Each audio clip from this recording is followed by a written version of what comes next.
I did like it. I thought the second one was more understandable than the first one. Yeah.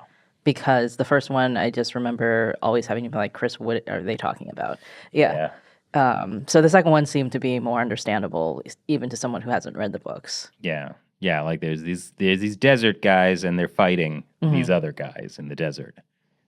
Versus, do you know the Kwisatz Haderach and the Bene Gesserit and Ix and the space? I did still get confused about the Kwisatz Haderach and the Lisan al-Gaib. Yes. The 'Cause I was Mahdi and the Muad'Dib. Yeah, there are two. I was like, are they all this different people, but the same person, but different legends, but the same person? Yeah. Yeah. That was confusing to me because I remember at one point when he was like the Muad'Dib, and I was like, isn't that what they? And you were like, nope, that's It's a different word. Yeah. It's very similar in this made-up language. Yeah, that was. I was like, I was one of my questions. I was like, did they actually make up full languages for like when they were shouting, like when the oh my gosh, the H Harkonnen. I know. H people. Like I was like, it starts with an H. Perverts. The degenerates. The bald guys. They were. They weren't bald in the in the book. That was a fun little addition. I mean, uniformity of creepiness, I guess. Yeah. I mean, it was the shaved eyebrows that made it creepy. Yeah, that reminded me of Dragon Ball Z. I saw like some interview with Austin Butler, who played like the new young creepy. Harkonnen, and he was talking about how it was like because he had to go on to another movie, so he couldn't actually shave his entire head and eyebrows. So like that whole thing was a prosthetic that started right above his eyelids and went all the way back and took 3 hours a day. Oh my god! To put on. I mean, they do go through hell a lot of yeah, time. I mean, like, and also, like, almost all, I don't know if they did a lot to David Bautista, but the other, like, the old governor guy who... Raban, the beast Raban. Yeah, he was, but, like, is that the older guy? No, that's Baron Vladimir Hart. Yeah, Baron. I was like, governor, no, it's Baron. He, like, his actor doesn't look like that either, so, like, did you know he was based on Baron Trump? That's completely anachronistic.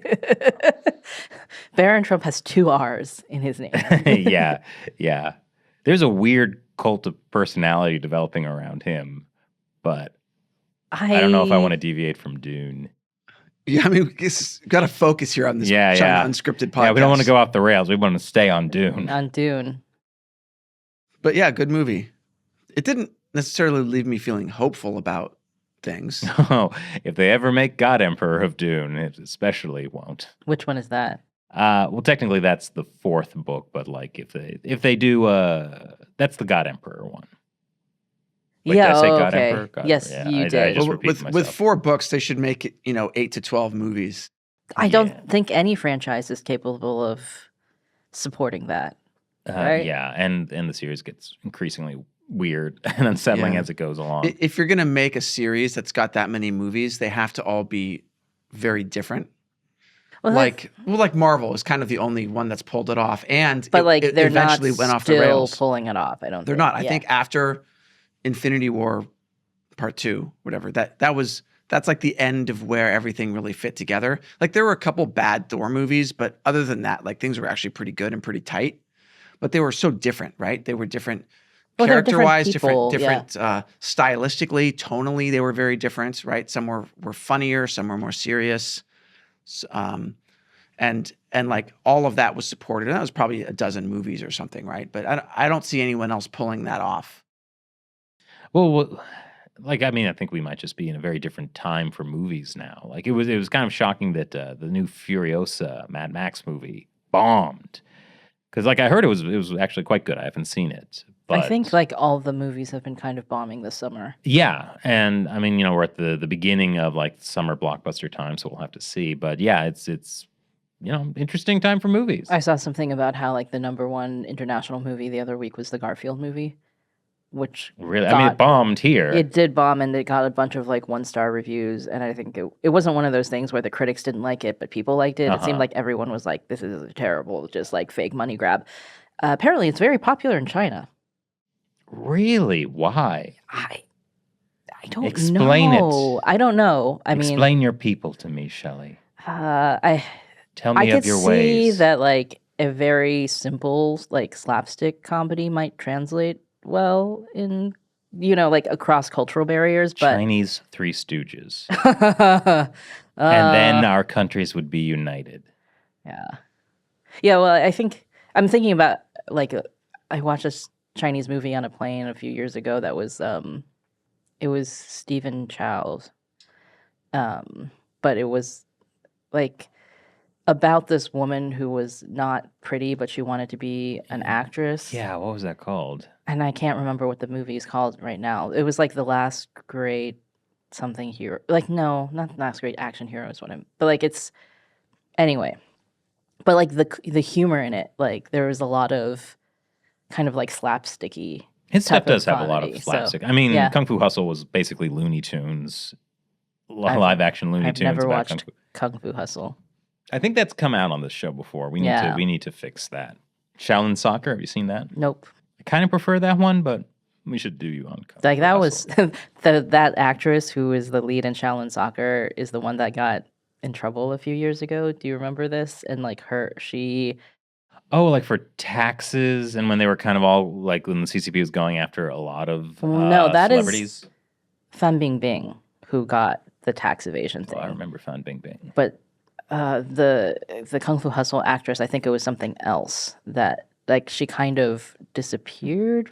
I don't think she disappeared the same way that Fan Bingbing is, but like there was a huge backlash against her, and she had been so big in like the early 2000s. Like she was the star of Huanzhou Ge, like Princess Returning Pearl, which was the biggest TV show in China for a long time. It was one of those Emperor Qianlong TV shows where it was about this girl who she's like a Beijing orphan, but she becomes friends with this like very pretty, like highly educated girl who was like essentially a byblow of the Qing emperor. Like she was like byblow, like a bastard, I guess. Like her mom, like Qianlong was famous for like going to visit the South in disguise, right? Like he supposedly, I don't know how much he actually did versus how much is like the legends of him traveling to the South. Which is kind of the plot to my favorite Kung Fu movie, Dirty Ho. It really? Yes, it's fantastic. Everyone should watch it. Okay. It's unfortunately named. There's also Xishuo Qianlong, which is the like, TV series from the 90s TV That's series. What you grew up on, right? I watched that a few years delayed because it was kind of like that was rebroadcast by a California TV station. But yeah, it was like a 1990s series about that. But anyway, so the girl makes friends like this her educated friend is the daughter of Qianlong because her mother had a relationship with Qianlong when he was traveling in the South in disguise, and he meant to like bring her to the make her a concubine, but didn't, and then she died. And so, but she told her daughter like who her real father was, and like was like you know someday you have to go claim your birthright. So she goes to Beijing, makes friends with this like Beijing orphan girl, and then the Beijing orphan girl says that she'll go, because like the other girl's sick, so she'll go claim her birthright for her. And then she goes to the hunting grounds and tries to like flag down the emperor and gets shot with an arrow. Oh, wow. And while she's unconscious, they find this scroll that she has that was one that Qianlong wrote for this woman he loved. So everybody assumes that she's the princess. That she's the one, yeah. And then she goes to the palace, but because she's, basically an uneducated hick, like hijinks ensue. Oh, okay. And now she's got to pretend to be the princess because she's afraid she's going to be beheaded if it comes out that she's lied to the emperor. But what if she told the truth immediately, like upon waking up? Wouldn't that not? Yeah, but she didn't. She didn't there that moment. You can't. Once you start down the dark side, I think forever will it dominate. I think it was actually, it was kind of like presented as like the Qianlong, the emperor, was being like really fatherly toward her, and then like she was an orphan, so she didn't have parents, so she like had this moment of weakness where she was just like, oh, I wish I had a dad, and then she didn't tell him. Oh, wow. So that's Shangri-La Defense Conference. Yeah, yeah.